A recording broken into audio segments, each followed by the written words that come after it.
అండి అందరికి నమస్తే, గుడ్ మార్నింగ్. మరి మేము వచ్చేసి మరి హుజూర్నగర్ డ్యూటీలో వచ్చినండి. మరి మా ఫ్రెండ్స్ మరి మిత్రుడు ఇండియన్ ఆర్మీలో పనిచేసిన సలీం భాయ్ హుజూర్నగర్ ప్రాంత నివాసం అండి, వేపల సింగార్ విలేజ్. అవును బ్రదర్. అవునండి. అలా తిరుపతి కూడా మా బ్యాచ్మెంట్ అండి. మరి బ్రదర్ ఆర్మీలో, ఇండియన్ ఆర్మీలో భారత సైనిక దళంలో 17 సంవత్సరాలు అహర్నిశలుగా కష్టపడి మళ్ళీ ఆ సర్వీస్ అక్కడ రిటైర్మెంట్ అయ్యి కూడా మళ్ళీ ఈ తెలంగాణలో ఆర్మీ అంటే బలం, ఒక బలం ఉంది. మళ్ళీ ఆ బలాన్ని మళ్ళీ ఈ తెలంగాణ గడ్డ మీద మళ్ళీ ఉపయోగించిన మళ్ళీ ఈ గడ్డ మీద పుట్టిన వ్యక్తి కాబట్టి దేశ సేవ చేసి మళ్ళీ ఇంకా సేవ చేయాలని చెప్పేసి ఆ సంకల్పంతో మళ్ళీ తెలంగాణలో మరి పోయినటువంటి సెలక్షన్లో లోకల్ కానిస్టేబుల్ అండి, సివిల్ కానిస్టేబుల్గా బ్రదర్ సలీం భాయ్ సెలెక్ట్ అవ్వడం జరిగింది. Thank you brother. మీలాంటి దేశ సేవ చేసిన నాయకులు మనకు కావాలి. ఇంకా మీరు సేవలు చేయాలని కోరుకుంటున్నాం. ఒక యువతకి మీకు తెలిసినటువంటి మంచి సందేశం ఇవ్వాలని కోరుకుంటున్నాం. యువత మారాలి బ్రదర్. దాని గురించి ఒక సందేశం మీ మిలిటరీ తరహాలో చెప్పండి ప్లీజ్.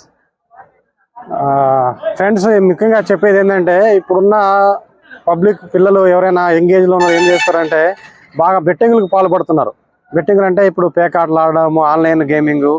అండ్ ఇప్పుడు ఐపీఎల్ స్టార్ట్ అయింది. దీంట్లో ఎవడో 6 కొడతాడు, 4 కొడతాడు, నీది ఆర్సీబీ, నాది కేకేఆర్, ఇట్లా ఒక్కొక్కరు పార్టీలుగా విడిపోయి బెట్టింగ్లు పెట్టుకోవడం. అంటే తల్లిదండ్రులు మిమ్మల్ని ఎంతో అపురూపంగా సాది ఒక ప్రయోజకులు చేసిన తర్వాత వాళ్ళతో గొడవపడి డబ్బులు తీసుకొని వాళ్ళ దగ్గర నుంచి ఇట్లా బెట్టింగ్లలో పెట్టుకొని ఒక్కొక్కరు యువత సూసైడ్ చేసుకుంటారు.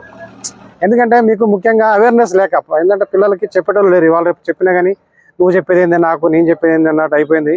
ప్రతి ఒక్కరికి ఇప్పుడు స్మార్ట్ ఫోన్ ఒకటి అందుబాటులో ఉండడం వల్ల బాగా యువత ఖరాబ్ అయిపోతున్నారు. ఇవన్నీ దూరం ఉండాలంటే మీరు ఓకే, ఇప్పుడున్న మన కంటెంట్ ఏంది, మనకు అవసరమైన మొబైల్ ఏ విధంగా వాడాలి, ఆన్లైన్లో మనం ఏ విధంగా చదువుకోవాలి, ఏ విధంగా డెవలప్ కావాలనేది ఆలోచించుకోవాలి. కానీ ఆన్లైన్లో అన్ని ఒత్తుకుంటూ పోయి ఇవాళ రేపు ఒక చిన్న పిల్లలు కూడా, ఒక పాలు తాగే పిల్లలకు కూడా ఫోన్ ఇచ్చి ఫోన్లు అలవాటు చేస్తున్నారు. ముఖ్యంగా దీంట్లో పేరెంట్స్ కూడా చాలా తప్పు ఉందని చెప్పాలి. ఏ విధంగా ఏ సమయంలో వాళ్ళకి అవసరం పడుతుందో ఆ సమయంలో మనం దగ్గరుండి మాత్రం వాళ్ళకి ఈ విధంగా ఆన్లైన్లో వాళ్ళని చదువుకోవడం కానీ అవన్నీ చేసుకోవాలి. లేదంటే భావి తరాల్లో ఇంకా అడ్వాన్స్డ్గా ఏమవుతుందంటే మనకి అన్ని ఆన్లైన్లోనే, ఏది ఉన్నా కానీ ఏది ఇవాళ ఏం కొనాలన్నా ఆన్లైన్లోనే, ఏం చేయాలన్నా ఆన్లైన్లోనే, చదువు అయినా ఆన్లైనే, జాబ్ రావాలన్నా ఆన్లైన్ చదవడమే. సో ఇవన్నీ చదువుకొని మనం ఎన్ని చేయడానికి ఆ విధంగా ఉపయోగించుకోవాలి. కానీ అనవసరంగా మీరు బెట్టింగ్లకు పాల్పడి బెట్టింగ్లలో జీవితాలు కోల్పోయి ఒక్కొక్కరు పిల్లలు సూసైడ్ చేసుకుంటున్నారు. తల్లిదండ్రులు కూడా దానికి ఎవరు చెప్పలేక వాళ్ళు మదన పడుతూ పిల్లలు కూడా ఇవాళ రేపు సూసైడ్ చేసుకుంటున్నారు. పెళ్ళి అయిన పిల్లలు కూడా, మన కానిస్టేబుల్ మన కుర్రోడు రామాపురం అబ్బాయి కూడా రీసెంట్గా మొత్తం ఈ విధంగా బెట్టింగ్లకు పాల్పడి అప్పులు చేసుకొని ఉన్న పొలం అమ్ముకొని భార్య ఒక దగ్గర, ఆయన ఒక దగ్గర, ఆయన సూసైడ్ చేసుకొని చనిపోవడము.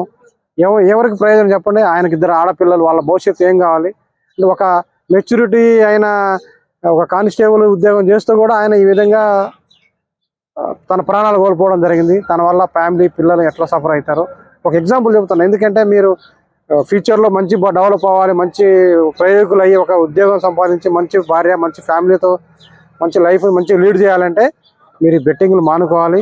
బెట్టింగ్లు అనేది అసలు మనం దగ్గరలోనే రానియొద్దు. వాడు చెప్తారు ఫస్ట్ 100 రూపాయలు ఇస్తే నీకు 200 ఇస్తా అంటాడు, 5,000 ఇస్తే 10,000 అంటాడు. ఈ విధంగా ఎన్ని మూవీస్ తీసినా కానీ మీలో అవేర్నెస్ రావడం లేదు. సో ఇంకానైనా మేలుకోండి యువతలారా, మీ జీవితం మీ చేతుల్లోనే ఉంది. ఓకే, జై హింద్. Thank you brother. మంచి సందేశం సలీం భాయ్. థ్యాంక్ యూ, నమస్తే. ఓకే, జై హింద్.